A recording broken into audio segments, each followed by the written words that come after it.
Hi, my name is Bridget, and I'm going to talk to you today about George Washington's Mount Vernon. According to George Washington, he said, "I would rather be at Mount Vernon with a friend or two about me than to attend at the seat of government by the offices of the state and the representatives of every power in Europe."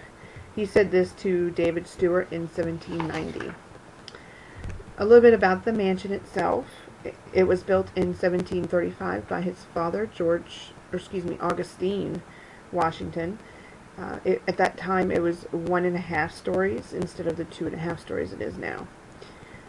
Mount Vernon received its name in about mid 1700s by his brother Lawrence Washington. George Washington acquired Mount Vernon in 1754 after the death of his brother's widow, Anne. He increased it to the 2.5 stories between 1759 and 1774.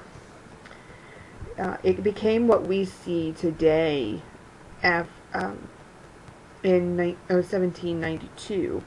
After George Washington put a lot of time in it, he rebuilt it twice. He expanded on the house itself. And after it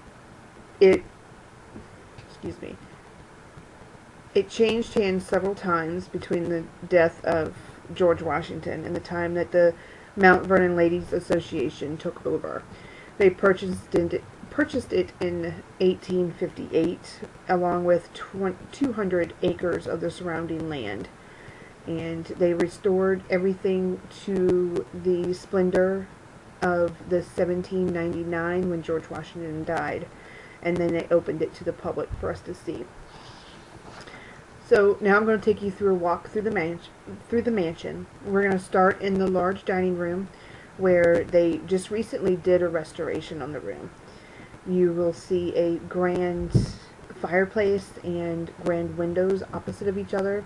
It brought light into the room while they dined, and there's several landscape pictures along the walls as well.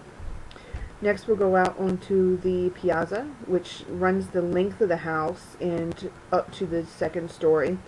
It gives you an overview of the Potomac River off in the distance. You can see Maryland across the Potomac River. It's very pretty.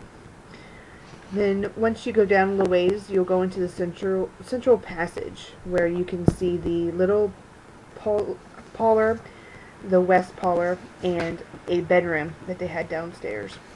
The biggest thing that I love to look at when I go to Mount Vernon is the Bastille key that George Washington received from the Marquis de Lafayette when it was destroyed in France. The Bastille was a prison that was destroyed after the French Revolution, and Lafayette overtook the prison and sent the key to George Washington, where he mounted it in the passage so everybody could see it when they came by. So they became very good friends during the Revolutionary War, so he sent it to him then.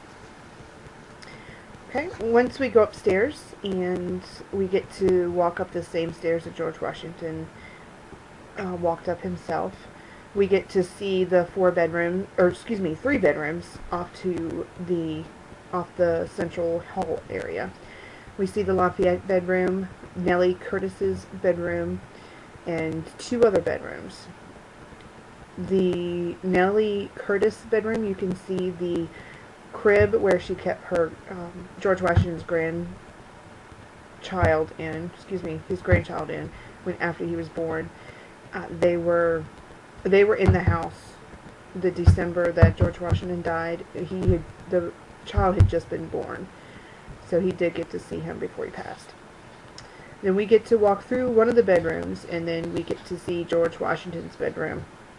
It's off to the right-hand side as you're going down the hallway. You get to see the beautiful bed that was built in Philadelphia, especially for him. and it was built just to hold his 6'2" body. He was tall for the time period. And then also the bedroom was Martha's central location for all of her work that she did for the plantation and running the house and that sort of thing. So it was a very pretty room. Next, we go downstairs into Washington's study. Washington's study is his private room where he would run the plantation himself, and he also used it as a dressing room for most of the time. He kept his clothes there, that sort of thing. Alright, after we go through the study, we go into the kitchen. We get to see where they baked bread, made food in the fireplace, that sort of thing.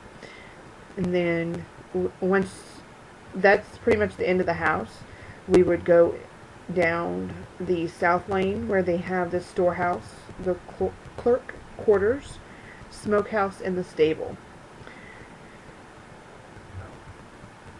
In the stable, you would be able to see George Washington's vehicle that he used the most on the plantation itself. It is called a riding chair. It had one seat and two wheels, so it's much easier to work on the land with that, get from one place to another instead of using a full carriage. And then, let's see, the north lane is the opposite of the house, but you can see the gardener's house, the overseer's quarters, and the blacksmith shop. The blacksmith shop is active now and still building parts for the plantation nowadays. They use everything from scratch.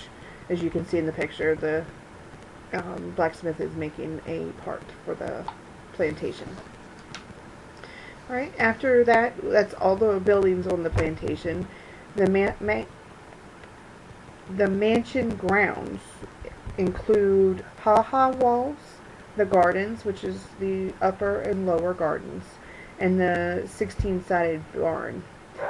The ha-ha walls are walls that Washington built to separate one lawn to another, and it helped keep livestock from the family side of the grounds. So it's sort of a height where they could keep, it's like an invisible type fence. Legend has it, according to the guidebook that I was using, according to that legend, the ha-ha walls got its name from the people who stumbled across them without knowing that they were there, and so that's how they got their name, ha-ha walls.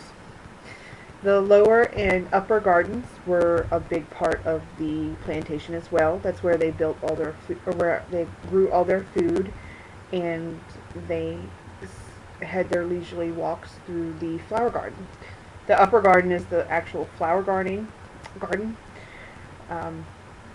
It also has a greenhouse and box bushes that nowadays you can look, and they have different patterns in the boxwoods. So it's very pretty, especially in the springtime with all the flowers blooming.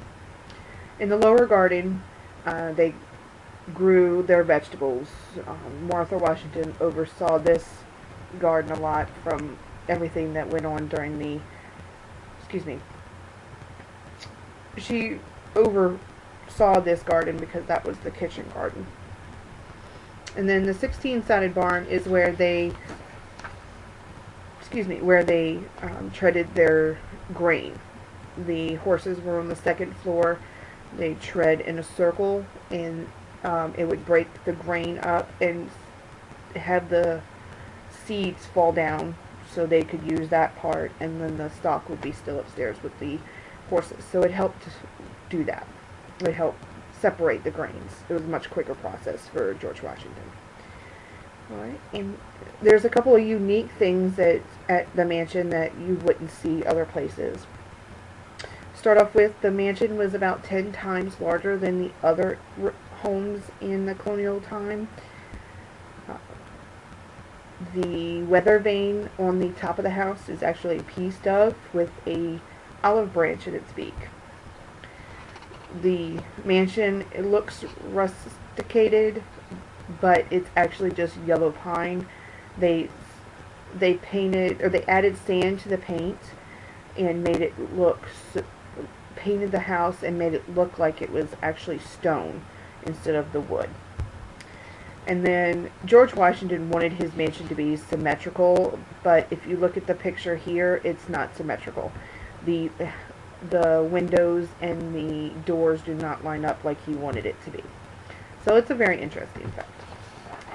So in conclusion, I wanted to bring it to your attention that this plantation is beautiful no matter what season, no matter the season you go, and it's always changing. It's a new visit each time you go. So if you get a chance to go, it is very, very interesting, and I hope you will like to go and see it for yourself. Thank you very much.